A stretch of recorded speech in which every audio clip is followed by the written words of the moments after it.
एक घर में 3 भाई और एक बहन थी। बड़ा और छोटा पढ़ने में बहुत तेज थे।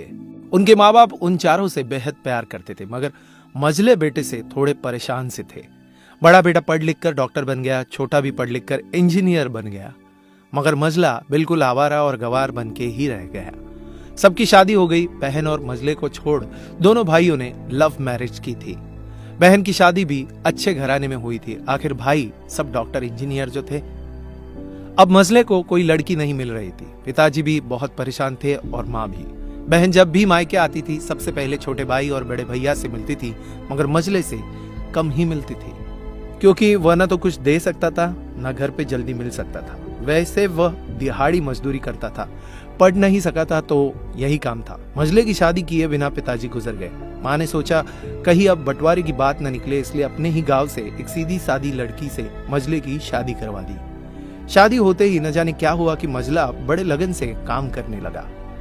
दोस्तों ने कहा, ए चंदू आज अड्डे पे आना। चंदू बोला, आज नहीं, फिर कभी। अरे तू शादी के बाद तो जैसे बीवी का गुलाम ही हो गया है। अरे ऐसी बात नहीं है, कल मैं अकेला एक पेट था तो अपनी रोटी अपने हिस्से से कमा लेता था, लेकिन अभी बात कुछ अलग है, क्योंकि अब 2 पेट है, कल और होगा। घर वाले नालायक कहते थे, चलता था, मगर मेरी पत्नी मुझे कभी नालायक कहे तो मेरी मर्दानगी पर एक बद्दी गाली है, क्योंकि एक पत्नी के लिए उसका पति उसका घमंड, इज्जत और उम्मीद होता है। उसके घर वालों ने भी तो मुझ पर भरोसा करके ही अपनी बेटी दी होगी, फिर उनका भरोसा मैं कैसे तोड़ सकता हूँ। कॉलेज में नौकरी की डिग्री मिलती है और ऐसे संस्कार माँ से मिलते हैं। इधर घर पे बड़ा और छोटा भाई और उनकी पत्नियां मिलकर आपस में फैसला करते हैं कि जायदाद का बंटवारा हो जाए, क्योंकि हम दोनों लाखों कमाते हैं मगर मझला ना के बराबर कमाता है। ऐसा नहीं होगा। माँ के लाख मना करने पर भी बंटवारे की तारीख तय होती है। बहन भी आ जाती है, मगर चंदू है कि काम पे निकलने के लिए बाहर आता है। उसके दोनों भाई उसको पकड़कर भीतर लाकर बोलते हैं कि आज तो रुक जा, बंटवारा कर ही लेते हैं। वकील कहता है ऐसा नहीं होता, साइन करना पड़ता है। चंदू अपने भाइयों से कहता है कि तुम लोग बंटवारा करो, मेरे हिस्से में जो हो दे देना, मैं शाम को आकर अपना बड़ा सा अंगूठा चिपका दूंगा पेपर पर। बहन बोली, अरे बेवकूफ, तू गवार का गवार ही रहेगा।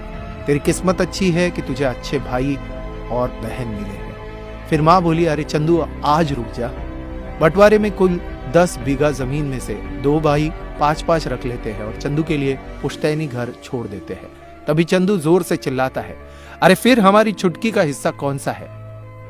दोनों भाई हंसकर बोलते हैं, अरे मूर्ख, बंटवारा भाइयों में होता है, बहनों के हिस्से में सिर्फ उसका मायका ही है।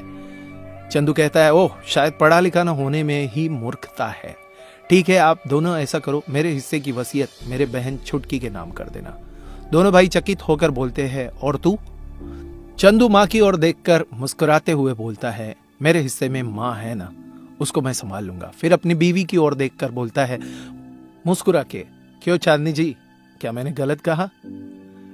चांदनी अपनी सास से लिपट कर कहती है, इससे बड़ी वसीयत क्या होगी मेरे लिए कि मुझे माँ जैसी सासू मिली और बाप जैसा ख्याल रखने वाला पति। बस यही शब्द थे जिन्होंने बंटवारे को सन्नाटे में बदल दिया।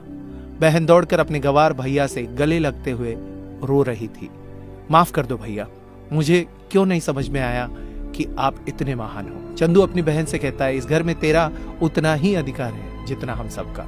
माँ का चुनाव इसलिए किया ताकि तुम सबसे हमेशा जुड़ी रहो, क्योंकि यह वही कोख है जहां हमने 9 महीने गुजारे थे।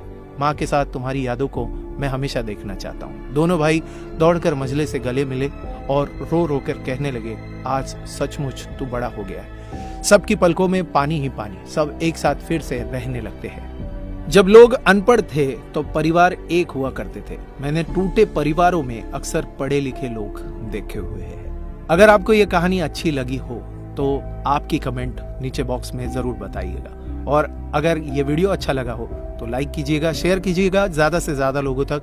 ऐसे इंस्पिरेशनल वीडियोस के लिए सब्सक्राइब कीजिएगा हमारे YouTube चैनल और फॉलो करें हमारे Facebook पेज को। धन्यवाद।